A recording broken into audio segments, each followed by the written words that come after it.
ભાવનગર શહેરમાં પણ વરસાદી માહોલ છે। ભારે વરસાદથી અમુક જગ્યાઓ પર પાણી ભરાયા છે। રસ્તા પર પાણી ભરાતા જ વાહન ચાલકોને હાલાકી થઈ છે। ચોમાસું પૂરું થવા આવ્યું છતાં પાણીની સમસ્યા યથાવત છે। મેઘરાજાએ જતા જતા પણ પાલિકાની પોલ ખોલી છે। છેલ્લા રાઉન્ડમાં સારો વરસાદ થતાં જ ખેડૂતો પણ ખુશખુશાલ થયા છે।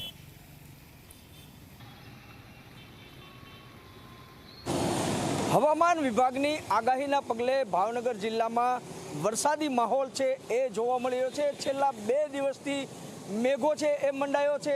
ક્યાંક ને ક્યાંક છૂટા છવાયા ઝાપટા તો ક્યાંક ભારે તો અતિ ભારે અને ક્યાંક હળવો વરસાદ છે એ શહેર અને જિલ્લાની અંદર થઈ રહ્યો છે। ગઈકાલે મોડી રાત્રે ભાવનગર શહેરના લગભગ તમામ વિસ્તારો છે કે જેની અંદર સારો એવો વરસાદ થયો હતો। લગભગ 1 થી 1.5 ઇંચ જેવો વરસાદ થતાં તમામ વિસ્તારોની અંદર પાણી ભરાયા હતા।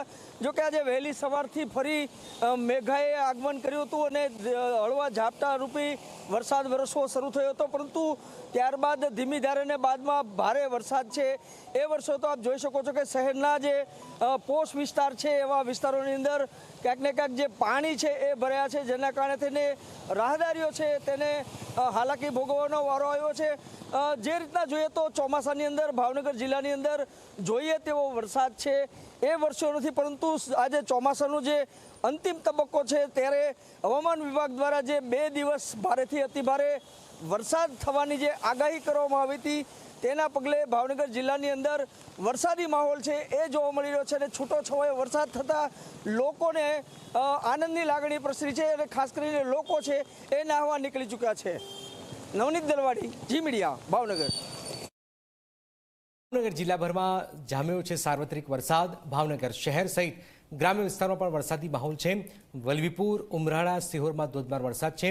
સિહોરના વરલ, બેકડી, ટાણા, જામવાડામાં પણ વરસાદ છે। ભારે વરસાદથી રસ્તા પર પાણી થયું છે। ધોધમાર વરસાદથી ખેતરો પાણીથી તરબોળ પણ થયા છે। ભાવનગર શહેરમાં વરસાદ અને ગ્રામીણ વિસ્તારમાં પણ વરસાદી માહોલ સર્જાયો છે।